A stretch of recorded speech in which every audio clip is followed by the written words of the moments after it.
अस्सलाम वालेकुम जी, मैं हूं मोहम्मद वकास और आप देख रहे हैं ग्राफिक गीक। जैसे कि आपने थंबनेल देख लिया होगा और आपको पता चल चुका होगा कि मैं आपको जो है वो एडोब फोटोशॉप सिखाने जा रहा हूं। मैं आपको सिखाऊंगा बिगनिंग से लेके एडवांस लेवल तक। मुख्तलिफ वीडियोस होंगी, मुख्तलिफ सेशंस होंगे, सवाल जवाब के सेशन भी होंगे इसमें। वो लोग जो पहले से एडोब फोटोशॉप यूज करते आ रहे हैं या कर रहे हैं, उनके लिए भी ये जो कोर्स है वो बहुत ही ज़्यादा अहम है और बहुत ही ज़्यादा कारआमद है।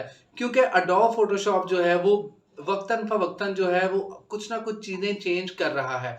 तो बहुत सारी न्यू चीज़ें ऐसी होंगी जो लोग पहले से एडोब फोटोशॉप यूज़ कर रहे हैं, उनके इल्म में नहीं होगा। इसलिए आप मेरे चैनल को सब्सक्राइब करें और बेल आइकॉन प्रेस करना मत भूलिएगा। चले आए चलते हैं वीडियो की तरफ। जी, जैसे कि मैं आपको पहले ही बता चुका हूं कि आज हम एडोब फ़ोटोशॉप शुरू करने जा रहे हैं और जो मेरे पास एडोब फ़ोटोशॉप का वर्ज़न है, वो एडोब फ़ोटोशॉप सीसी 2021 है।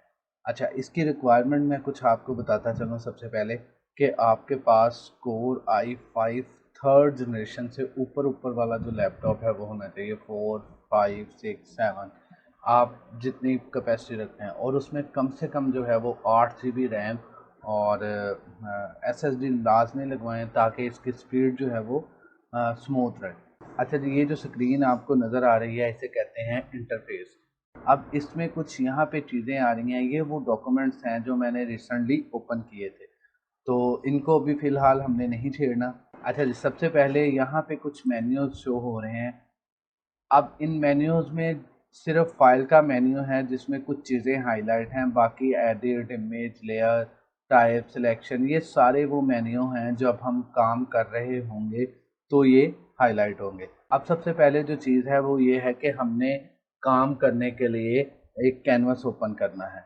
तो वो फ़ाइल ओपन करने के हमारे पास 2 तरीके हैं। एक तो शॉर्टकट की है कंट्रोल एन, मैं कीबोर्ड से प्रेस कर रहा हूँ कंट्रोल एन, तो ये विंडो आपके सामने जो है वो ओपन हो जाएगी। अब दूसरा तरीका ये है कि मैं यहाँ से फाइल पे क्लिक करूँ और न्यू पे क्लिक करूँ। यहाँ पे भी उसकी शॉर्टकट की जो है वो मेंशन है कंट्रोल प्लस एन। यहाँ पे भी मैं ओपन करूँगा तो यही डॉक्यूमेंट। तीसरा जो तरीका है वो ये है कि मैं यहाँ पे क्लिक करूँ क्रिएट न्यू पे, तब भी यही डायलॉग बॉक्स ओपन होगा। अच्छा, अब इसमें भी कुछ चीज़ें हैं जो हमें सीखनी है और ये चीज़ें जो हैं वो बहुत ज़्यादा अहम हैं। वो भी मैं आपको आगे जाके बताऊँगा कि क्यों अहम है ये चीज़। अच्छा, इसमें सबसे पहले यहाँ पे न्यू डॉक्यूमेंट लिखा हुआ है, ये है रिसेंट, मतलब वो डॉक्यूमेंट्स जो मैंने रिसेंटली ओपन किए हैं। यहाँ पे है जी सेव, अगर मैंने कोई डॉक्यूमेंट सेव करना है, मतलब फर्दर यूज़ के लिए, फ्यूचर यूज़ के लिए मैं चाह रहा हूँ कि कोई जो साइज़ है वो मेरे पास सेव रहे, मुझे याद रहे कि यार इस चीज़ का ये साइज़ है, तो मैं यहाँ पे सेव कर सकता हूँ। आगे है photo, print, art and illustrations, web, mobile and film. अच्छा, ये सारे वो कुछ स्पेसिफ़िक साइज़ेज़ हैं जिन पे हम काम कर सकते हैं। अब इसकी मिसाल मैं आपको ऐसे देता हूँ, जब हम नया मोबाइल लेते हैं तो उसमें कुछ एप्लीकेशन जो हैं वो ऑलरेडी इंस्टॉल्ड होती हैं, मतलब बिल्ट इन कुछ चीज़ें होती हैं जो कि उस मोबाइल में लाज़मी होती हैं। इसी तरह ये कुछ साइज़ेज़ थे जो लाज़मी थे, तो वो एडोब ने हमें यहाँ पे दे दिए हुए हैं। अच्छा जी, अब साइज़ेज़ में ये है कि अगर बिलफ़र्ज़ मैंने फ़ोटो पे काम करना है, मैंने अपनी कोई फ़ोटो एडिट करनी है, तो उसके कुछ स्पेसिफ़िक साइज़ेज़ आ जाएँगे। और अगर मैंने कोई चीज़ प्रिंट करनी है, मतलब कि मैंने एक पम्पलेट डिज़ाइन करना है या फ्लायर या ब्रोशर वगैरह, तो उसके ये साइज़ेज़ आ जाएँगे। इसी तरह अगर मैंने कोई इलस्ट्रेशन या आर्ट डिज़ाइन करनी है, यहाँ पे उसके साइज़ेज़ आ जाएँगे। अच्छा, अब साइज़ क्यों ज़रूरी है? ये मैं आपको आगे जाके बताऊँगा कि साइज़ क्यों ज़रूरी है, या ये साइज़ेज़ जो हैं वो उन्होंने क्यों दिए हुए हैं कि हम इन्हीं साइज़ेज़ में काम करें।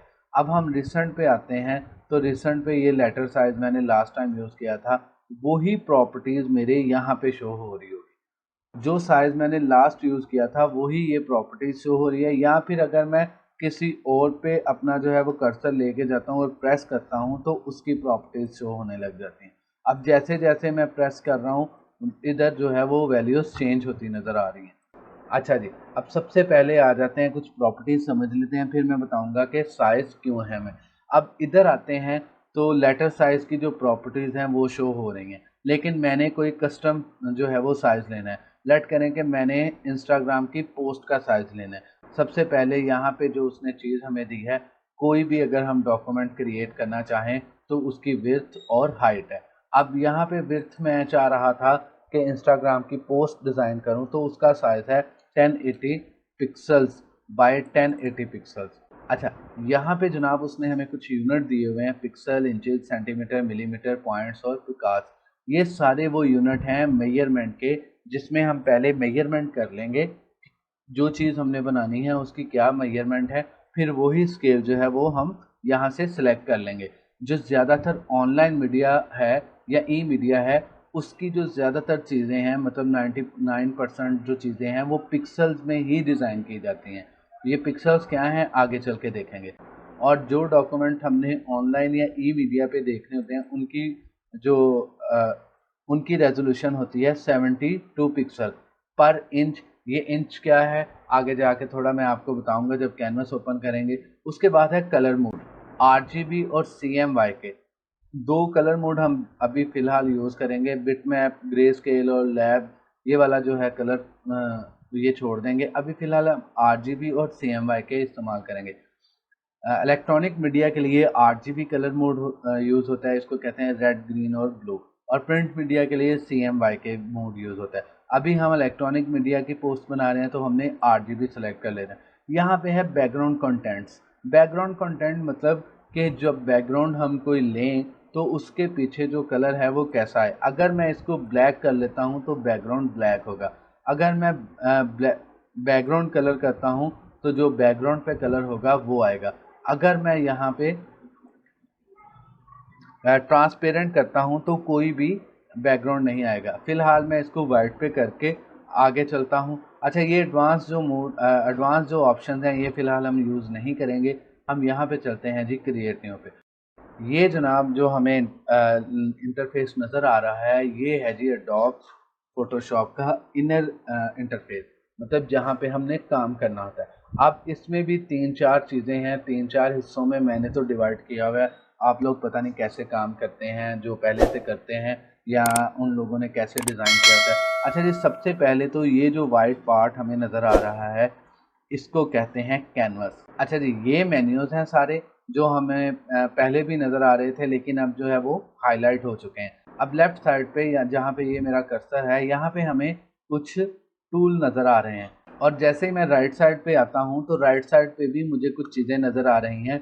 इनको कहते हैं जी पैनल। अच्छा जी, जैसे कि अभी मैंने थोड़ी देर पहले आपको कहा था कि मैं बताऊंगा कि साइज़ क्यों अहम है फ़ोटोशॉप में। बेसिकली फ़ोटोशॉप में साइज़ इसलिए अहम है, फ़ोटोशॉप में जो भी कोई इमेज हम डिज़ाइन करते हैं या कोई भी कैनवस पे कोई भी चीज़ बनाते हैं तो वो बेसिकली रास्टर इमेज होती है। अब रास्टर इमेज क्या है? रास्टर इमेज जो है वो पिक्सल से मिलके बनती है। अब पिक्सल क्या चीज़ है, अभी आए मैं आपको समझाता हूँ। अब मैं ये एक इमेज लेके आया हूँ। इस वक्त ये इमेज मुझे एक लोगो की शक्ल में नज़र आ रही है। अब पिक्सल इसमें कहाँ पे हैं मैं आपको दिखाता हूँ। जैसे जैसे मैं जूम करता हूँ तो ये मुझे छोटे छोटे जो हैं वो रेक्टेंगुलर नज़र आने लगे हैं। ये बेसिकली पिक्सल्स हैं इसमें। यहाँ पे ब्लैक कलर के पिक्सल हैं, यहाँ पे जो है वो कलर चेंज हो रहा है। अब जैसे जैसे मैं जूम करता हूँ तो मुझे नज़र आता है कि डिफरेंट कलर के जो पिक्सल्स हैं वो छोटे छोटे पार्ट्स हैं वो मिलके एक तस्वीर की शक्ल इख्तियार की हुई है उन्होंने। ठीक है, ये सारी अब मैं जैसे जैसे आपको दिखा रहा हूँ, ये देखें। अब ये सारी जो हैं वो छोटे छोटे पार्ट्स हैं जिन्होंने मिलके एक पिक्चर बनाई हुई है। अब ये जो पार्ट्स हैं इनको हम पिक्सल कहते हैं। होप्स हो कि आपको जो है वो पिक्सल की समझ आई हो। अगर नहीं आई तो आगे चल के मैं आपको फर्दर जो चीज़ें समझाऊंगा उससे आपको ये चीज़ क्लियर हो जाएगी। अब आगे चलते हैं। फ़िलहाल ये जो मैंने लोगो लिया था इसको मैं डिलीट कर रहा हूँ। अब यहाँ पे मेरे पास कुछ टूल आ रहे हैं। अब बिलफर्ज जब मैंने एडोब फोटोशॉप नया इंस्टॉल किया तो मेरे पास यहाँ पे कुछ भी नहीं था। बाज़ औक़ात होता ये है कि जब हम एडोब फोटोशॉप में न्यू इंस्टॉल करते हैं तो इस तरह दोनों साइडें जो हैं वो टोटली खाली होती हैं। आपने इस चीज़ से जो है वो घबराना बिल्कुल भी नहीं है। अब ऐसे होता है, अब ऐसे है सर, बहुत से लोगों को ये मसला आता है, सर मेरे तो वो टूल ही नहीं है, मेरे तो वो पैनल ही नहीं नज़र आ रहे। जब हम नया एडोब फोटोशॉप इंस्टॉल करते हैं तो कभी कभी हमारे पास कुछ इस तरह का इंटरफेस आता है। ना तो यहाँ पे टूल आ रहे होते हैं और ना ही यहाँ पे और ना ही यहाँ पे इस साइड पे पैनल आ रहे हैं। अब जो नए लोग होते हैं वो परेशान हो जाते हैं और बहुत सारे लोग कंफ्यूज हो जाते हैं कि जी हमारा जो फोटोशॉप है वो नहीं सही। तो घबराने की कोई ज़रूरत नहीं है जनाब, आपका फोटोशॉप बिल्कुल ठीक इंस्टॉल हुआ है। यहाँ पे हम विंडो के मेन्यू पे क्लिक करेंगे और वर्क स्पेस पे क्लिक करेंगे। अब वर्क स्पेस क्या है? वर्क स्पेस हम अपना इंटरफेस खुद डिज़ाइन करते हैं कि जो चीज़ हमें चाहिए वो हमारे इंटरफेस में नज़र आ रही है। यहाँ पे जिस तरह का काम मैंने करना है उस तरह की वर्क स्पेस मैंने बना लेनी है। अब मैं ग्राफिक एंड वेब पे क्लिक करता हूँ तो मुझे कुछ इस तरह का इंटरफेस जो है वो शो होगा। और अगर मैं पेंटिंग पे क्लिक करता हूँ तो इंटरफेस जो है वो टोटली डिफरेंट है। अब ये जो इंटरफेस मुझे नज़र आ रहा है, यहाँ पे मेरे पास सारे टूल हैं, लेयर मेन्यू है, पाथ है, स्वेचेस हैं, ब्रशेज हैं, चैनल्स हैं। अब ये वर्क स्पेस जो है वो मैंने सेव करनी थी, तो मैंने दोबारा विंडो और वर्क स्पेस पे क्लिक करना है और यहाँ पे न्यू वर्क स्पेस का ऑप्शन है। यहाँ पे मैंने इसको नाम दे लेना है कि जनाबे अली माई ऑन वर्क स्पेस, सेव कर देना। अब अगर बिलफर्ज मैं यहाँ से चेंज कर भी लेता हूँ, मोशन पे चला जाता हूँ और मैंने वापस अपनी वर्क स्पेस में आना है, तो मैं विंडो वर्क स्पेस और माई ऑन वर्क स्पेस पे क्लिक करूँगा तो ये वापस आ जाएगी। अब आगे चलते हैं। यहाँ पे आपको एक चीज़ नज़र आ रही है, यहाँ ये लिखा हुआ है जी अनटाइटल्ड 1 at 66 RGB मोड। अब यहाँ पे हमें बता रहा है कि जो ये डॉक्यूमेंट ओपन किया हुआ है हमने, इसका नेम है अनटाइटल्ड, मतलब इसका कोई टाइटल नहीं है। यहाँ पे आगे 66.7% जो है वो जूम है और यहाँ पे RGB मोड, मतलब जो हमने मोड सेलेक्ट किया है कलर का वो भी है। और आगे 8 बिट भी मैं आपको आगे जाके बताऊंगा कि क्या चीज़ होती है। अब यही चीज़ जो जूम वाली है वो यहाँ पे हमें नीचे भी नज़र आ रही है 66.67%, ठीक है। और यहाँ पे उसका साइज जो हमने लिया था 1080 बाई 1080 पिक्सल 72 ppi। अब यहाँ पे जो डॉक्यूमेंट है वो 66.7% जूम है, तो इसको हम 100% जूम पे देखेंगे। ये है जी इसका 100% जूम। तो 100% जूम में हमें थोड़ा सा बड़ा नज़र आ रहा है। अगर हमने इसको जो है वो ड्रैग एंड ड्रॉप करके हम नीचे ऊपर देख सकते हैं। कंट्रोल माइनस से जूम आउट करना है और कंट्रोल प्लस से मैंने जूम इन करना है। अब आ जाते हैं जी टूल पे। यहाँ पे मैं अभी फ़िलहाल मेरी ये एक ही लाइन में आ रहे हैं सारे टूल। मैं यहाँ पे इसके क्लिक करूँगा, छोटा सा एरो शायद आपको नज़र आ रहा हो, तो ये डबल में हो जाएगी लाइन में। अच्छा जी, अब एडोब फोटोशॉप 2020 से जो ऊपर वाले वर्जन है 2021, 2 और 3 अभी मेरा ख्याल है आ चुका होगा, तो उसमें बहुत ही खूबसूरत चीज़ एडोब फोटोशॉप ने अपडेट की हुई है कि जैसे ही हम किसी टूल पे लेके जाते हैं वो हमें बताता है कि इस टूल का क्या काम है और इसकी शॉर्टकट की क्या है। अब जैसे ही मैं मूव टूल पे लेके आया हूँ वो मुझे बता रहा है कि इसका नाम जो है वो है मूव टूल और इसकी शॉर्टकट की भी है। अब ये किस लिए काम करता है? ये काम करता है जी मूव अ सिलेक्शन और अ लेयर। अगर हमारे पास कैनवस के अंदर कोई चीज़ है जो हमने मूव करनी है तो हम मूव टूल के साथ करेंगे। अब रैंडमली मैं कुछ चीज़ें जो है वो कैनवस पे लेके आ रहा हूँ या लगा रहा हूँ, 2-3 शेप्स लगा देता हूँ, थोड़ा सा टेक्स्ट लिख देता हूँ ताकि आपको जो है वो नज़र आ रहा हो कि ये कुछ चीज़ें हैं। अभी फ़िलहाल मैंने रेक्टेंगुलर लगाए और कुछ टेक्स्ट लिख लिया, तो अब मेरा जो कर्सर है वो रेक्टेंगुलर टूल सिलेक्शन पे है, ठीक है। रेक्टेंगुलर टूल शॉर्टकट की यू ड्रैग रेक्टेंगुलर, मतलब रेक्टेंगुलर लगाने के लिए।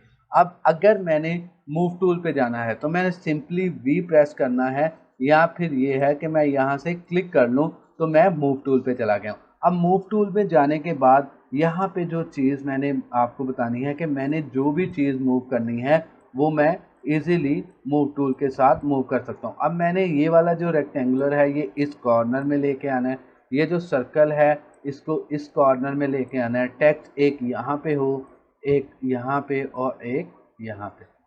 अब ये वो सारी चीज़ें थी जो मैं मूव टूल के साथ कर सकता था, मतलब एक चीज़ को या एक जगह से उठा के दूसरी जगह पे लेके जा सकता हूँ। अच्छा, एक चीज़ जो मैं बताना भूल गया, जैसे ही हम यहाँ पे किसी टूल को सेलेक्ट करेंगे तो यहाँ पे इस रो में हमें उसकी प्रॉपर्टीज़ शो होंगी।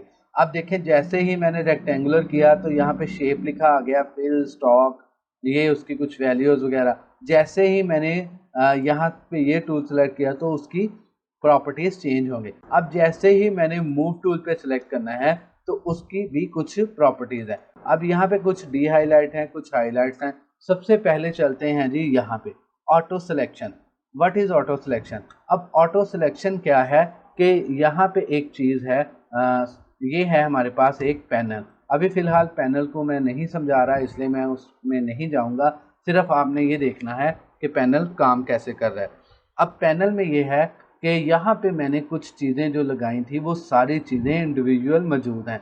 मतलब ये रेक्टेंगुलर, ये सर्कल, यहाँ पे ये टेक्स्ट है, ये वाला, यहाँ पे ये वाला टेक्स्ट है और ये टेक्स्ट है। अब ये सारी जो चीज़ें हैं, जैसे ही मैं कैनवस पे आता हूँ और कैनवस पे आके यहाँ पे ऑटो सिलेक्शन है, जैसे ही मैं किसी चीज़ पे क्लिक करता हूँ तो आप देखते हैं कि यहाँ पे वो सिलेक्ट हो जाती है। अब यहाँ पे ये सिलेक्ट था, लेट करें कि मैंने ये वाला सिलेक्ट किया टेक्स्ट, तो ये सिलेक्ट हो गया। अब मैंने सर्कल सिलेक्ट करना है तो मैंने यहाँ पे, अब ये ऑटो सिलेक्शन हो रही है।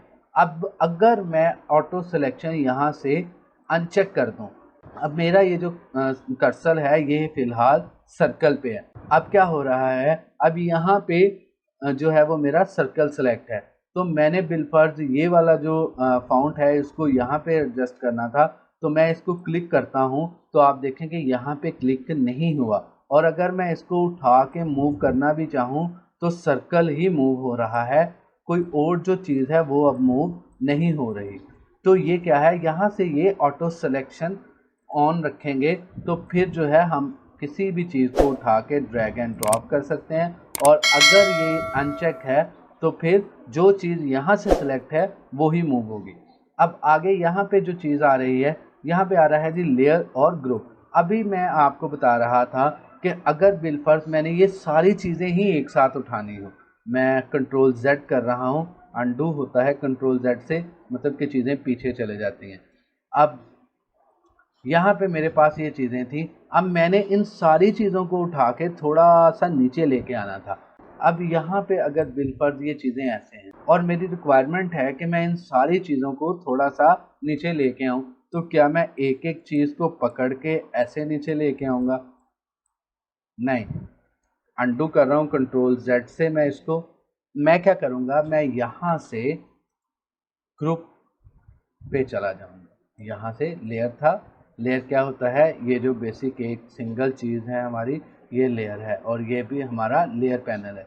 अब यहाँ से मैं ग्रुप कर लूँगा। अब ग्रुप कर लिया तो मैंने क्या करना है, मैंने इन सारी जो चीज़ें थी इनको सेलेक्ट कर लेना है। कैसे सेलेक्ट करना है, कंट्रोल प्रेस करके माउस के साथ मैंने ये सारी चीज़ें सेलेक्ट कर ली।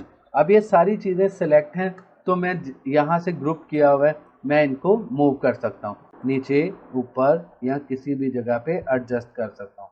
अब मैंने यहाँ पे एडजस्ट कर ली और अब मैंने यहाँ पे फिर लेयर कर दिया। ठीक है जी। अब ये मेरे पास फ़ॉन्ट यहाँ पे लिखा हुआ है, ये मेरे पास फ़ॉन्ट ऐसे है और ये मेरे पास फ़ॉन्ट ऐसे है। ये मेरी कुछ इस तरह की चीज़ें हो चुकी हुई हैं। यहाँ पे जो चीज़ मुझे अगली नज़र आ रही है वो है शो ट्रांसफॉर्म कंट्रोल।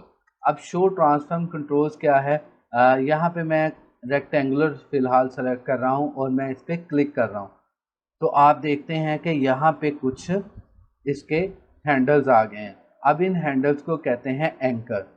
ठीक है, अब बाहर वाली साइड पे भी हैं कुछ और कुछ अंदर वाली साइड पे। अभी फ़िलहाल हम बाहर वाली साइड को ही देखेंगे, अंदर वाली साइड को जो है वो बाद में देखेंगे। अब बाहर वाली जो साइड है उसमें ये शो ट्रांसफॉर्मेशन कंट्रोल से ये जो है वो एंकर आ चुके हैं। अब ये जो पॉइंट्स आए हैं या एंकर्स आए हैं, इनसे हम क्या कर सकते हैं, मूव टूल सेलेक्ट है मेरा और यहाँ से मैंने शो ट्रांसफॉर्मेशन कंट्रोल किया है, इससे मैं इसको छोटा या बड़ा कर सकता हूँ। अब जैसे ही मैं इसको छोटा बड़ा कर रहा हूँ तो ये रेक्टेंगुलर की शक्ल में छोटा बड़ा हो रहा है। अब अगर मैं चाह रहा हूँ कि ये स्क्वायर में हो तो मैं शिफ्ट और आल्ट प्रेस कर लूँगा, तो ये मेरे पास स्क्वायर शेप में बड़ा या छोटा हो रहा है। और अगर मैं ये दोनों शिफ्ट और आर्ट छोड़ दूंगा, यहाँ पे चेक और अनचेक का ऑप्शन आ रहा होता है जब भी हम शो ट्रांसफॉर्मेशन करते हैं। तो अभी फ़िलहाल मैं इसको अनचेक कर रहा हूँ, मैं इस पे जाता हूँ। अब इस पे भी वो जो है बाहर के हैंडल्स मुझे शो ट्रांसफॉर्मेशन कंट्रोल से नज़र आ रहे हैं। अब जैसे ही मैंने इसको बड़ा करना है तो इसकी जो प्रपोर्शन है वो ख़राब हो चुकी है। इसकी वो जो सर्कल था वो मुझे सही बड़ा होता नज़र नहीं आ रहा। तो इसके लिए मुझे क्या करना है, मैंने जैसे ही शो ट्रांसफॉर्मेशन कंट्रोल करना है, मैंने आल्ट और शिफ्ट प्रेस कर लेना है और फिर इसको छोटा या बड़ा करना है। तो अब ये एक प्रपोर्शन में छोटा या बड़ा हो रहा है। ठीक है जी। अच्छा, अब अगली चीज़ जो मूव टूल में है वो यहाँ पे ये है कि जब हम काम कर लेते हैं, मिसाल के तौर पे ये मैंने सारा जो है वो काम कर दिया। ठीक है, अब मेरे पास यहाँ पे बहुत सारे लेयर बन जाते हैं जब डिज़ाइन कंप्लीट होता है, तो अब उनकी अरेंजमेंट जो है वो बहुत ही ज़रूरी है। मिसाल के तौर पे मैं चाह रहा था कि ये टेक्स्ट इधर हो और ये टेक्स्ट जो है वो इसके इक्वल हो। ठीक है, अब इसके लिए क्या चीज़ है, मैं इसको और इसको अभी फ़िलहाल मैं शो ट्रांसफॉर्मेशन यहाँ से ख़त्म कर रहा हूँ। अब मैं इस टेक्स्ट को और इस टेक्स्ट को, इन दोनों को मैं कंट्रोल प्रेस करके क्लिक करके सिलेक्ट कर लूँगा। तो यहाँ पे आप देखें कि शो ट्रांसफॉर्मेशन से आगे कुछ चीज़ें जो हैं वो हाईलाइट हुई हैं। ये है जी अलाइनमेंट सेक्शन। अलाइनमेंट क्या चीज़ है कि इसको मैं इसके इक्वल करना चाह रहा था, तो यहाँ से मैं प्रेस करूँगा जी अलाइन वर्टिकली सेंटर, तो ये दोनों इक्वल हो गए। अब मैं इन दोनों को यहाँ पे एडजस्ट कर लेता हूँ। अब मैं चाह रहा था कि ये जो सर्कल है सॉरी, ये जो रेक्टेंगुलर है और ये जो सर्कल है ये भी एक दूसरे के इक्वल आ जाएं। तो मैं इन दोनों को सेलेक्ट करके यहाँ पे क्लिक करूँगा तो ये दोनों एक दूसरे के इक्वल आ गए। अब हम एक्स एक्सिस में और वाई एक्सिस में भी अपनी चीज़ों को जो है वो तरतीब दे सकते हैं। मिसाल के तौर पर ये जो तीनों टेक्स्ट थे मैं ऐसे ले आया और मैं अब इन तीनों टेक्स्ट को सेलेक्ट करता हूँ और मैं कहता हूँ कि इनकी जो लेफ़्ट साइड है वो इक्वल हो जाए। तो यहाँ पे सबसे पहला जो अलाइनमेंट है वो यही है, अलाइन लेफ़्ट एजेस। तो अलाइन लेफ़्ट एजेस करने से इनके जो है वो लेफ़्ट साइड सबकी इक्वल हो चुकी है। अब अगर कंट्रोल Z किया है मैंने, अंडू किया। अब यहाँ पे दूसरी चीज़ है जी अलाइन हॉरिजेंटल सेंटर। मैं कहता हूँ कि ये सारे एक दूसरे के सेंटर अलाइंड हों। अब मैंने इनको सेंटर अलाइन किया तो ये फिर एक जैसे ही हुए। अब इनके लेफ़्ट एजेस भी इक्वल हैं और राइट भी। अब जब मैंने लेफ़्ट अलाइन किया तब भी एक जैसे थे। तो होता ये है कि लेट करें कि मैं यहाँ पे इसके साथ एक वर्ड और यूज़ कर लेता हूँ। तो अब इसको मैं सेंटर अलाइन करता हूँ, इन तीनों टेक्स्ट को सेलेक्ट करके यहाँ पे ये फिर हाईलाइट होंगे। जब हम कंट्रोल प्रेस करके इनको सेलेक्ट करेंगे, अब मैं अगर जब इसको सेंटर अलाइन करता हूँ तो ये सेंटर अलाइन होंगे। अब ये क्या हो रहा है, ये टेक्स्ट आपस में सेंटर अलाइन हो रहे हैं, नोट अ कैनवस। कैनवस के साथ कैसे करने हैं वो भी बाद में देखेंगे। अच्छा, अब अगली चीज़ जो है मैं इसको राइट अलाइन करना चाहता हूँ कि इनके ये वाले जो एजेस हैं ये इक्वल हो जाएं, तो ये राइट अलाइन हो चुके हैं। अब एक मज़ेदारी की बात कि मेरा टेक्स्ट कुछ इस तरह था और मैं चाह रहा था कि इसमें और इसमें स्पेस भी एक जैसी हो। तो मैंने दोबारा इन तीनों को टेक्स्ट को सेलेक्ट करके यहाँ से डिस्ट्रीब्यूट वर्टिकली पे क्लिक करना है, तो ये दोनों भी इक्वल हो गए। अब आगे वाले जो अलाइनमेंट के सेक्शन हैं वो भी आप जो है वो यूज़ करके मुझे लाजमी बताइएगा कि अगर आपको समझ आई है। अच्छा, अब यहाँ तक तो समझ आ चुकी है कि अलाइनमेंट कैसे करनी। अब यहाँ पे मैंने इन तीनों को सेलेक्ट किया हुआ है दोबारा और मैं यहाँ से अलाइनमेंट पे क्लिक करता हूँ तो मुझे अलाइनमेंट में कुछ और भी चीज़ें नज़र आती हैं। ये अलाइनमेंट है, ये डिस्ट्रीब्यूशन है। डिस्ट्रीब्यूशन जो है वो बेसिकली तीन चीज़ों की होगी। अब अलाइनमेंट और डिस्ट्रीब्यूट जो है वो डिफरेंस है। अगर बिलफर्ज मैं यहाँ से दो चीज़ें सेलेक्ट करता हूँ, ये मैंने यहाँ से दो चीज़ें, तो अलाइनमेंट तो जो है वो हाईलाइट है लेकिन डिस्ट्रीब्यूट हाईलाइट नहीं है। डिस्ट्रीब्यूट हमेशा तीन चीज़ों में हाईलाइट होता है। ठीक है जी। अब यहाँ पे दो चीज़ें और यहाँ पे नज़र आ रही हैं, ये है जी डिस्ट्रीब्यूट स्पेसिंग। मतलब जो अभी हमने की थी कि यहाँ पे और यहाँ पे जो इनका फासला था वो एक जैसा हो जाए। अब दूसरी चीज़ जो ये मैं कह रहा था कि इस तरह भी मैं फासला जो है वो आपको एक बार इक्वल करके बता देता हूँ। मैं चाह रहा हूँ कि ये भी जो फासला है वो भी एक जैसा हो जाए। अब मैं जैसे ही इन तीनों को सेलेक्ट करके यहाँ पे क्लिक करता हूँ तो इनका मिड वाला ऐसे वाला फासला भी सही हो गया, मतलब एक जैसा हो गया। अब यहाँ पे हमारे पास वो चीज़ आ रही थी कि मैंने अब इनको कैनवस के साथ करना है या सिलेक्शन के साथ। मिसाल के तौर पे यहाँ पे मैंने ये तीनों टेक्स्ट इस तरह एडजस्ट किए थे कि ये अलाइन हो करने थे। अब मैंने सबसे पहले इनको अलाइन कर लिया। अब मैं चाह रहा था कि ये कैनवस के भी सेंटर अलाइन हो, तो मैं यहाँ से जाके कैनवस पे क्लिक कर लूँगा और मैं यहाँ पे क्लिक करूँगा तो सेंटर अलाइन हो जाएंगे। अगर मैंने यहाँ से सिलेक्शन पे ही रखा, मैं कंट्रोल Z कर रहा हूँ, और अगर मैंने इन तीनों को सिलेक्ट कर भी लिया और मैंने यहाँ पे सिलेक्शन पे ही रख के यहाँ पे क्लिक किया, तो अब ये यहाँ पे ही हैं, मतलब एक दूसरे के सेंटर लाइन हो चुके हैं। लेकिन जैसे ही मैं यहाँ पे कैनवस पे क्लिक करता हूँ, ये जो हमारा कैनवस था इसके सेंटर अलाइन हो चुके। जी, तो उम्मीद है कि मूव टूल जो है आपका क्लियर होगा यहाँ तक। अब आगे हम कल देखेंगे या नेक्स्ट क्लास में रेक्टेंगुलर मार्के टूल और लेसो टूल। अब और इसके साथ साथ अगर टाइम हुआ तो इससे अगला क्विक सिलेक्शन वगैरह। मैं चाह रहा हूँ कि हम 1 या 2 टूल जो है वो डेली बेसिस पे करें। ये ना हो कि जी हमें टूल में ये नहीं चीज़ पता, ये नहीं चीज़ पता। तो उम्मीद है कि आज की क्लास आप लोगों को पसंद आई होगी। अपना फीडबैक जो है वो मुझे लाजमी दीजिएगा कमेंट की शक्ल में। इस चैनल को सब्सक्राइब कीजिएगा, बेल आइकॉन प्रेस करना मत भूलिएगा ताकि आपको अगली क्लास का नोटिफिकेशन आ जाए।